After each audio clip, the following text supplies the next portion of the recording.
I still vividly remember that day, the day I first met Mr. Bennett in the pediatric ward of Massachusetts General Hospital. Spring sunlight was streaming through the windows of the patient rooms as I made my routine rounds through the corridors, filled with the familiar scent of disinfectant.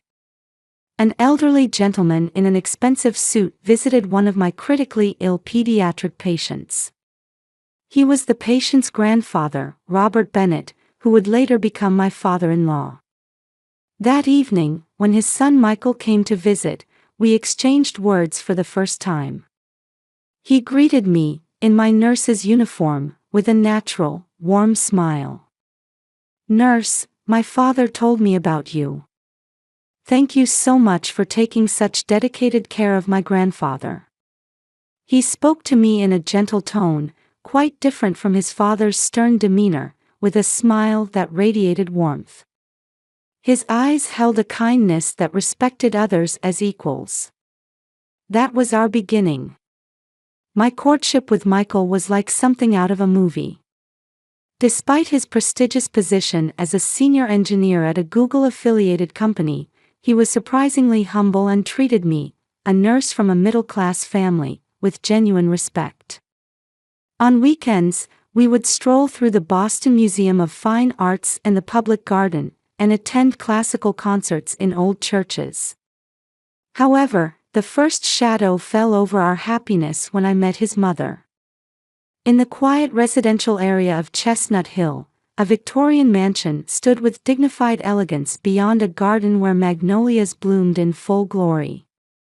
Patricia Bennett received me in that mansion. In a reception room filled with antique furniture, she maintained perfect poise while pouring tea. Yet from that moment, I noticed something cold in her eyes. Behind her flawless smile, I caught a glimpse of contempt. A nurse? Well, that's a noble profession. Though young women in this area tend to choose more, shall we say, creative careers. The sarcasm in her words was unmistakable. Contempt for me seemed to ooze from her entire being, clothed in luxury brands. After our engagement announcement, the situation gradually worsened. During the wedding preparations, Mrs. Patricia orchestrated various forms of harassment.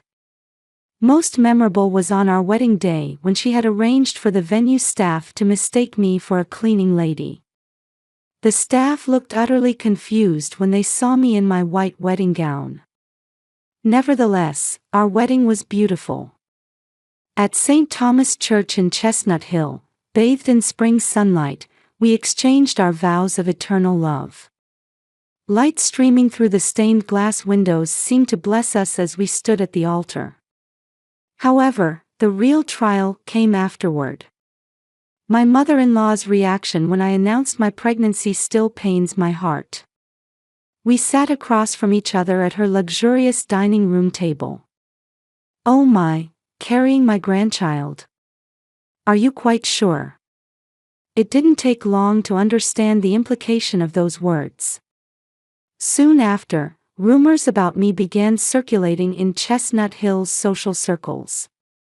Led by Margaret Sullivan, Patricia's best friend, whispers about the nurse who seduced a son from a good family began floating around elegant tea parties. As my due date approached, the situation became even more serious.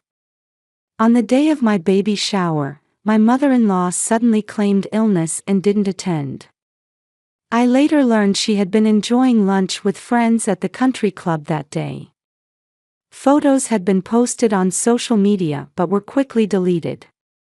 My husband Michael, caught up in a busy period at work, hadn't noticed the gravity of these events. Between late-night meetings and overseas business trips, he tried his best to care for me, but his kindness only highlighted my loneliness. I was forced to face this twisted situation alone.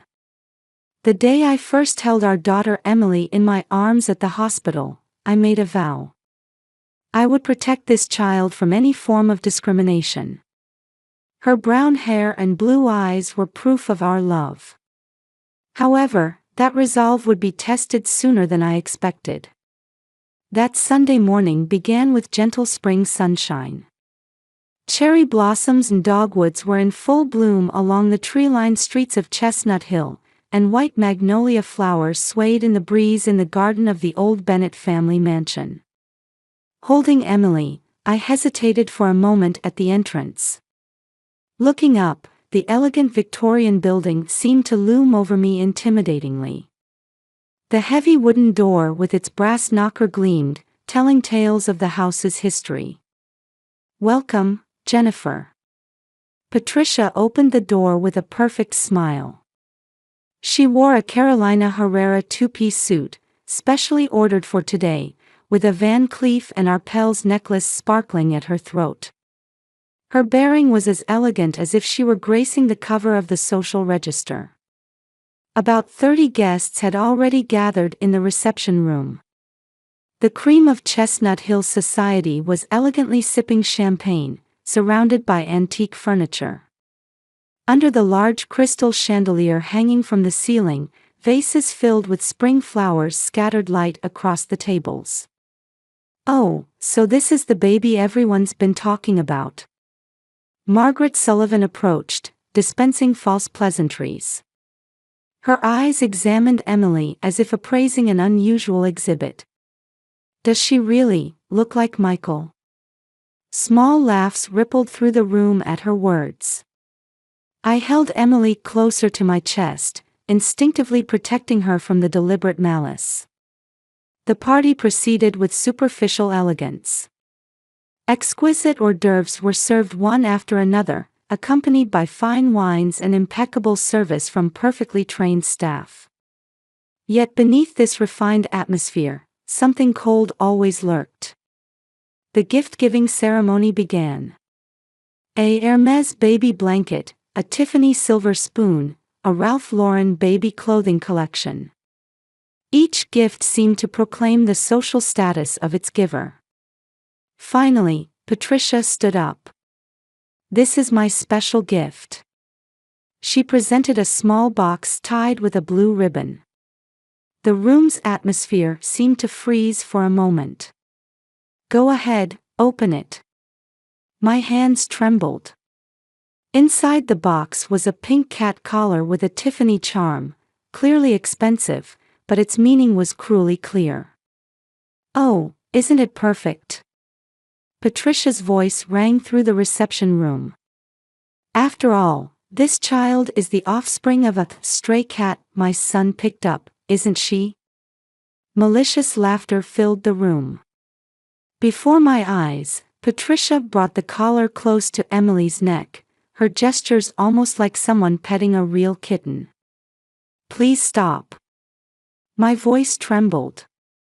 But Patricia pretended not to hear and moved the collar even closer to Emily's neck. The baby began crying, distressed by the sudden contact. "There, perfect." More laughter echoed through the room. Tears rolled down my cheeks. At that moment, I thought to take out my smartphone and record this scene. With trembling hands, I pressed the record button as discreetly as possible. "Oh, Jennifer.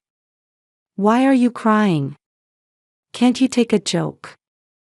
Patricia's voice dripped with false concern, but her eyes gleamed triumphantly. "I'm sorry. Emily seems unwell." I stood up and hastily left the room. I could still hear laughter behind me. In the hallway, I immediately called Michael. It went to voicemail. Right, he had mentioned an important meeting today. On my way to the entrance, I passed Robert Bennett on the landing. He seemed about to say something when he saw my tear-stained face, but I couldn't stop. Back home, I immediately went to my computer and backed up the video from my phone. Then I began organizing the emails and photos I had been saving as evidence of the harassment. Wiping away tears, I strengthened my resolve. No more running away. This humiliation would be the last. That night, Michael returned home after 11 p.m. His tired expression told of a day spent chasing Silicon Valley project deadlines. His dark navy suit was slightly wrinkled from long hours of video conferences. "Jennifer? You're still up?" Michael stopped when he saw me waiting in the living room. He immediately noticed my red, swollen eyes. "What happened? Did something happen at Mother's party?" Those words triggered something in me. All the emotions I had been desperately holding back came flooding out. "Your mother, she did something to Emily." With trembling hands, I took out my smartphone and played the video. The cruel laughter from that room played through the speakers.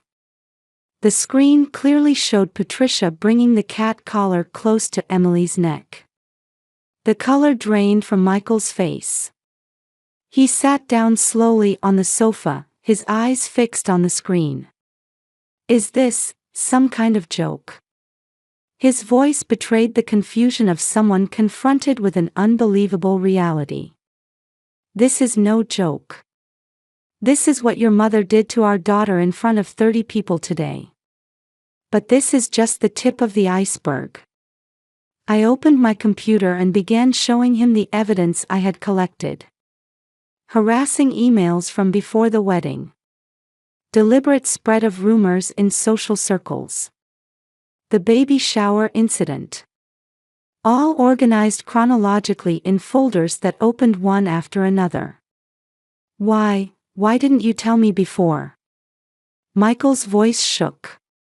"Because you were busy. And, honestly, I had my pride. I wanted to handle this situation on my own." Michael stood up with a deep sigh and walked to the window. His reflection was visible in the window overlooking the night view. "Mother, she's always been a perfectionist.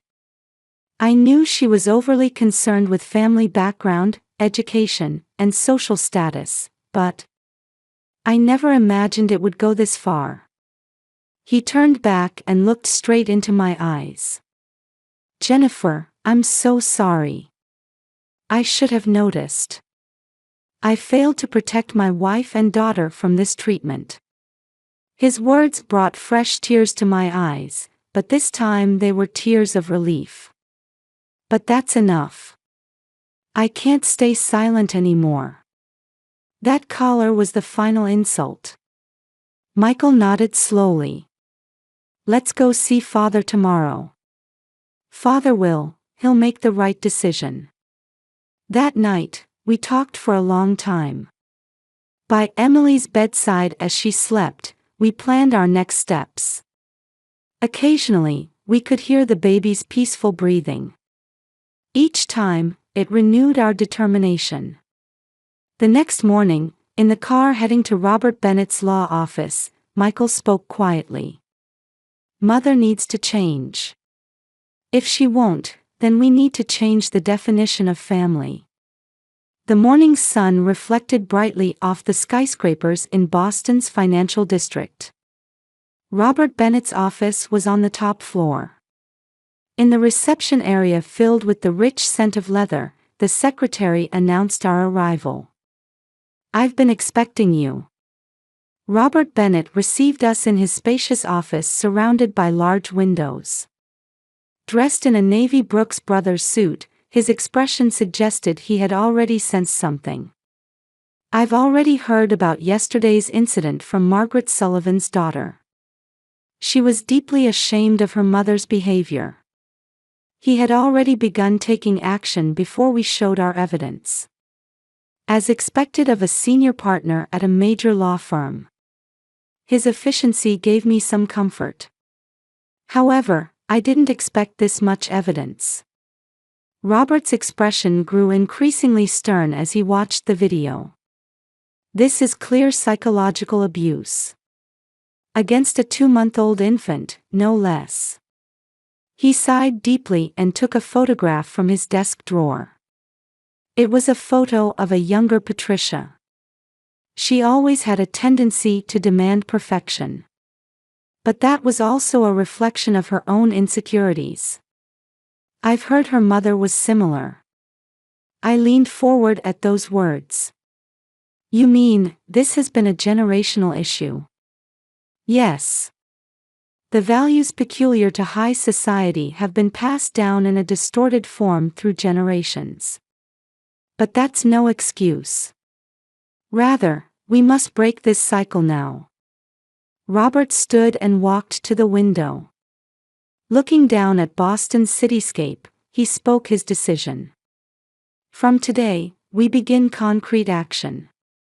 First, we'll inform the church authorities. Then report to the charity organizations she's involved with. And simultaneously. He paused for a moment. We'll begin divorce preparations. This is my decision. She needs time to deeply reflect on her actions. The air in the room froze at those words. That's. I couldn't hide my confusion. I hadn't expected things to escalate this far. Jennifer, don't worry. This is between Patricia and me.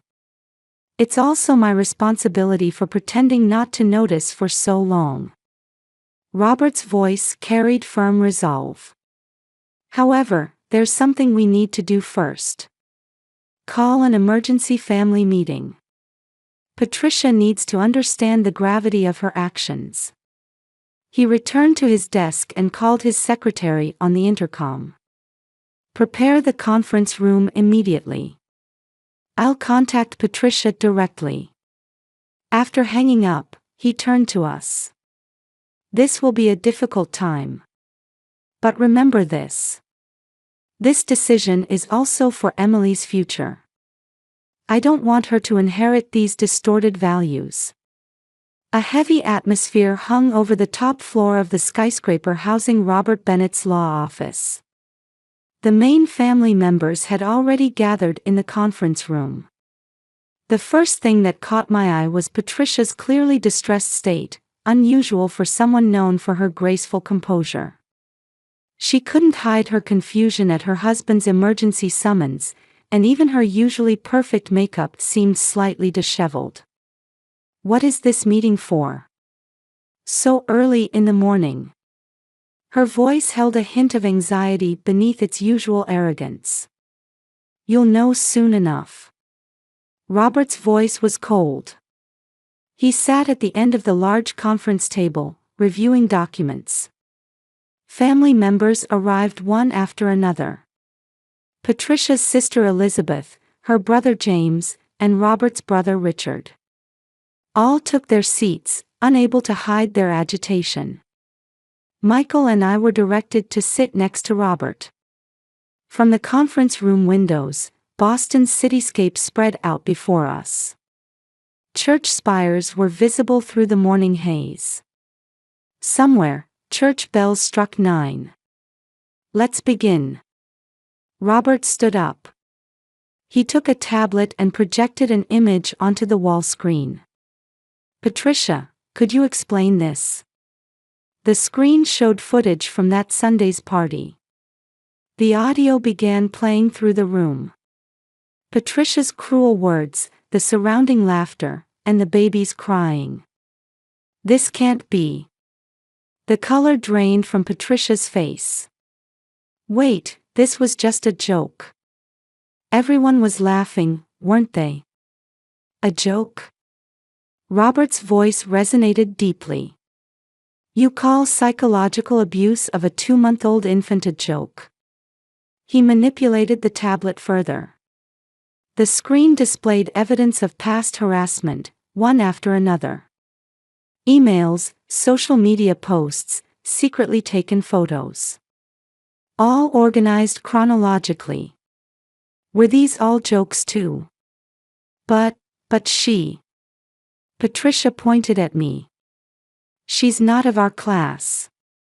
How could a mere middle-class nurse be part of our family?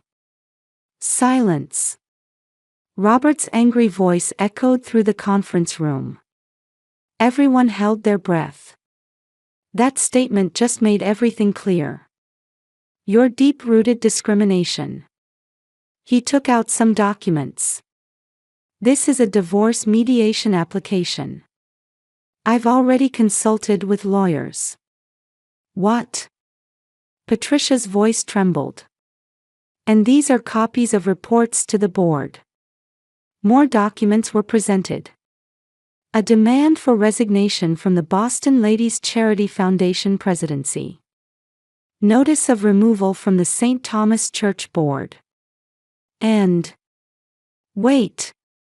Patricia cried out. Don't I have a right to explain? You've already exercised that right, Robert said coldly. Just now, you revealed your true feelings in front of everyone. A heavy silence fell over the conference room. Your actions go beyond individual misconduct. This time, Richard Bennett spoke up. This is a serious matter affecting the honor of the Bennett family. Appropriate measures are necessary. So, you're cutting me off. Patricia's voice took on a hysterical tone. You need time for deep reflection and rehabilitation, Richard continued. First, I suggest you move to the family home in Cambridge. Cambridge.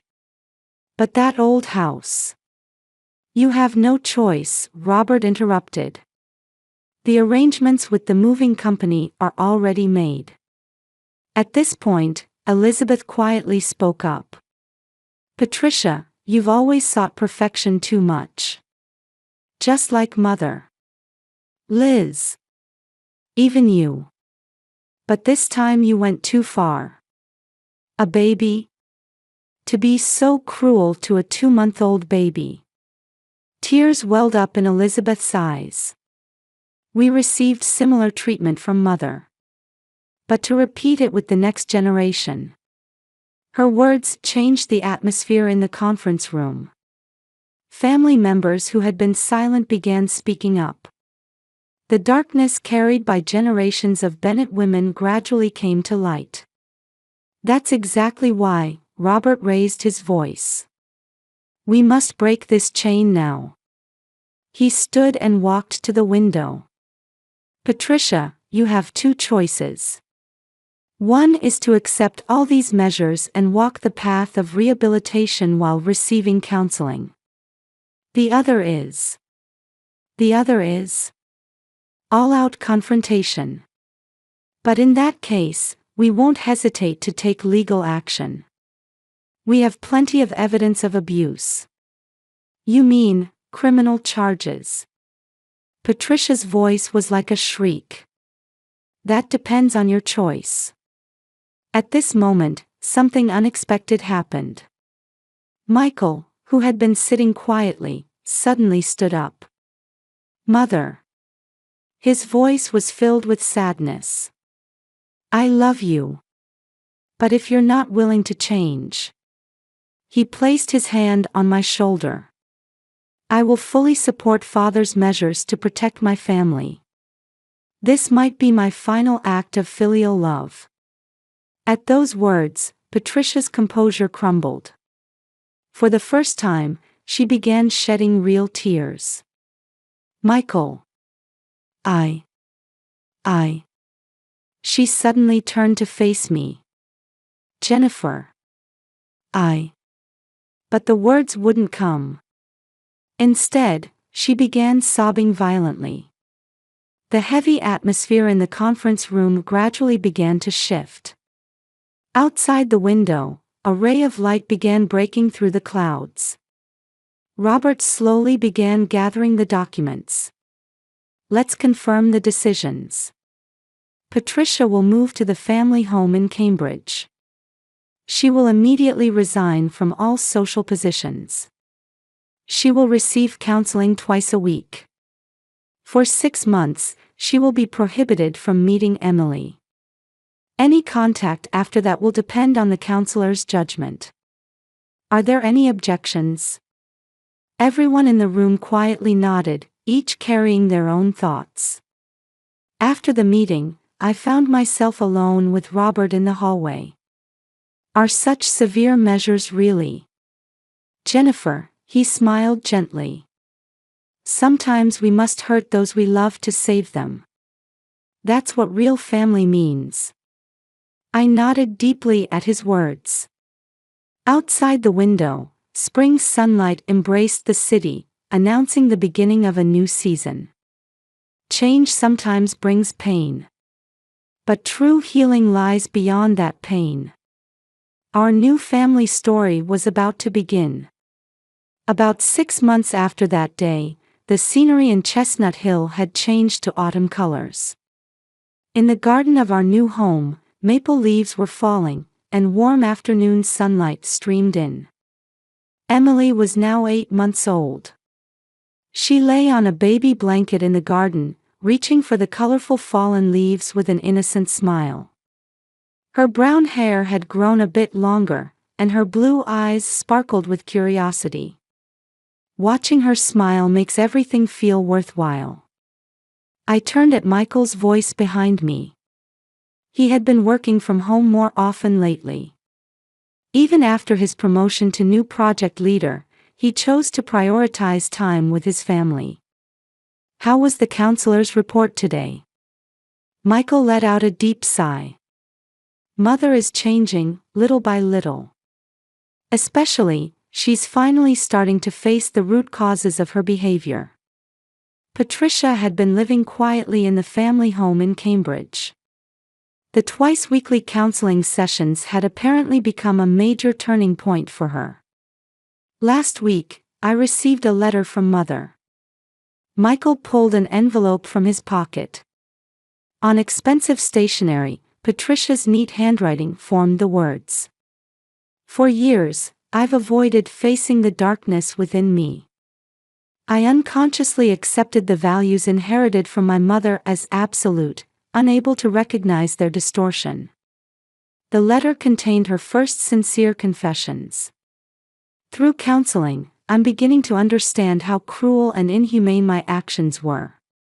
Particularly, my behavior toward an innocent baby can never be forgiven. I closed my eyes involuntarily. The memory of that day still comes back occasionally. Jennifer, I want to offer my heartfelt apology for everything I've done to you and Emily. I couldn't read any further. Tears were flowing from my eyes. Mother isn't asking for forgiveness, Michael said quietly. I think she just needed to acknowledge her mistakes and put them into words. Just then, we heard a car approaching from beyond the garden. Ah, Father. Robert Bennett entered the garden in his usual navy suit. Recently, he had been visiting every weekend, cherishing his time with his granddaughter. Ah, what beautiful weather today. He approached Emily with a broad smile. His usually stern expression always softened completely in front of his granddaughter. Looking at this child's smile reminds me of what truly matters in life. Robert had been saying such things more often lately. The divorce mediation was complete, and he had begun walking a new path in life. By the way, he turned to us, I heard from Elizabeth the other day. Elizabeth, Patricia's sister, currently works as a psychological counselor in the Boston suburbs. She says Patricia's changes are definitely progressing. Particularly, she's beginning to show deep understanding of the trauma inherited from her mother and its impact on the next generation. Michael and I exchanged glances at those words. Actually, I have one more thing to report. Robert pulled a photograph from his jacket pocket. It showed a young Patricia holding baby Michael. She often looks at this photo during counseling sessions, apparently. To remember her pure love as a mother. The autumn sunlight gently illuminated the photograph. The doctor says we might be able to lift the visitation restriction soon. I felt my heart beat strongly at those words. However, Robert chose his words carefully. Jennifer's wishes take absolute priority. There will be no pressure. I watched Emily playing on the lawn. She was picking up fallen leaves and examining them with sparkling eyes. "Let me think about it." Just then, Emily suddenly turned to us and flashed a brilliant smile. At that innocent smile, I made my decision. "But I think, someday, Emily will need her grandmother." Michael gently embraced my shoulders. "There's no need to rush," Robert said kindly. "Little by little, at your own pace. That's the best medicine." A pleasant breeze swept through the garden in the evening light. Red maple leaves danced down as if in blessing. Our new family story had only just begun. Surely, various trials still awaited us ahead. But we're not afraid anymore. Because we've learned that true strength isn't about seeking perfection, but about accepting imperfection, learning from it, and growing together. Emily picked up another fallen leaf. Her profile, illuminated by the setting sun, shone like an angel. Hope always exists in such simple daily moments. We had etched this certain truth in our hearts.